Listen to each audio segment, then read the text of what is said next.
નમસ્કાર, India news ગુજરાતમાં આપનું સ્વાગત છે અને હું છું આપની સાથે કિશન તિવારી। સમાચારોની શરૂઆત કરીએ આપણે સૌથી પહેલા મહત્વના સમાચારથી। વાત કરીએ આપણે સુરતની તો રાજુ કરપડાના રાજીનામાનો સમગ્ર મામલો છે, જેમાં આમ આદમી પાર્ટીના સંગઠન મહામંત્રી મનોજ સોરઠિયાનું નિવેદન સામે આવ્યું છે। આપ નેતા મનોજ સોરઠિયાનું રાજુ સોલંકી પર વળતો પ્રહાર છે। રાજુ સોલંકીના આરોપોનું ખંડન કર્યું છે। મનોજ સોરઠિયાએ રાજુ સોલંકી દ્વારા જે આમ આદમી પાર્ટી અને તેના નેતાઓ પર લગાવવામાં આવેલા તમામ આરોપોને પાયાવિહોણા ગણાવ્યા છે। પક્ષ છોડવાનું કારણ સોરઠિયાએ દાવો કર્યો છે કે રાજુ સોલંકીએ અંગત કેસો અને તેમાંથી મળનારી સજાથી બચવા માટે આપ સાથે છેડો ફાટ્યો છે।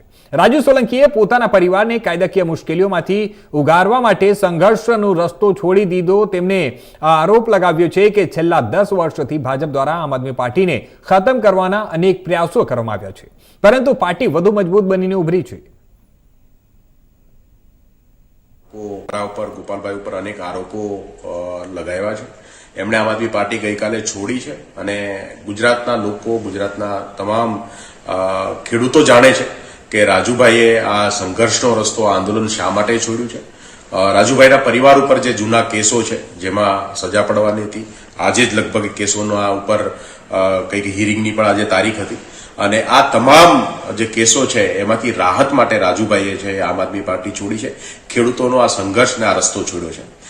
પાર્ટી ઉપર જે આરોપો લગાવવામાં આવે છે, મારા ઉપર, ગોપાલભાઈ ઉપર આરોપો લગાવવામાં આવે છે, આ પોતાની જાતને જસ્ટિફાય કરવા માટે, પોતાની જાતને સાચા ઠેરવવા માટેના જે છે એ પ્રયાસો છે અને તમામ લોકો જાણે છે કે આજે જે સ્થિતિ છે આમ આદમી પાર્ટી જે રીતે ગુજરાતમાં ઉભરી છે, ગોપાલભાઈ ઇટાલિયાનો સૌથી મોટો રોલ એમાં રહ્યો છે કે જેમણે પોતાના સંઘર્ષથી આજે આમ આદમી પાર્ટી જે છે એને ઈશુદાનભાઈ ગઢવી હોય, પાર્ટીના તમામ નેતાઓ, ચેતરભાઈ વસાવા, હેમંતભાઈ ખવા, આ તમામ નેતૃત્વ જે છે, પ્રવીણભાઈ રામે પણ 108 દિવસ સુધી રાજુભાઈ સાથે જેલની યાત્રા ભોગવી છે, અનેક પડકારોનો સામનો કર્યો છે, પણ એમ છતાંય રાજુભાઈનું મનોબળ તૂટ્યું છે અને એનું સૌથી મોટું કારણ એમની પાછળ એમના જે કેસો અને પરિવારને બચાવવાની જે વાત છે અને બાકીના તમામ જે કેસો, જે વાતો છે એ પાયા વગરની છે અને પાર્ટીના એક જવાબદાર વ્યક્તિ તરીકે કહેવા માંગુ છું કે આમ આદમી પાર્ટી જે છે એક પરિવાર છે અને એ પરિવારના તમામ લોકો સાથે પાર્ટી હંમેશાથી રહી છે અને પાર્ટીએ આ એક જ એવી પાર્ટી છે ગુજરાતમાં કે છેલ્લા 10-20 વર્ષમાં તમે જોયું છે કે જેને નવું નેતૃત્વ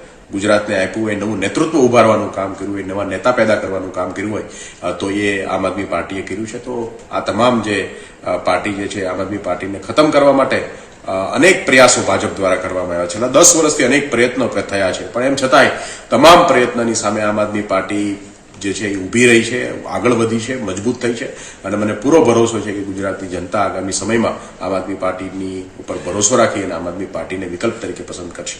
ઉપર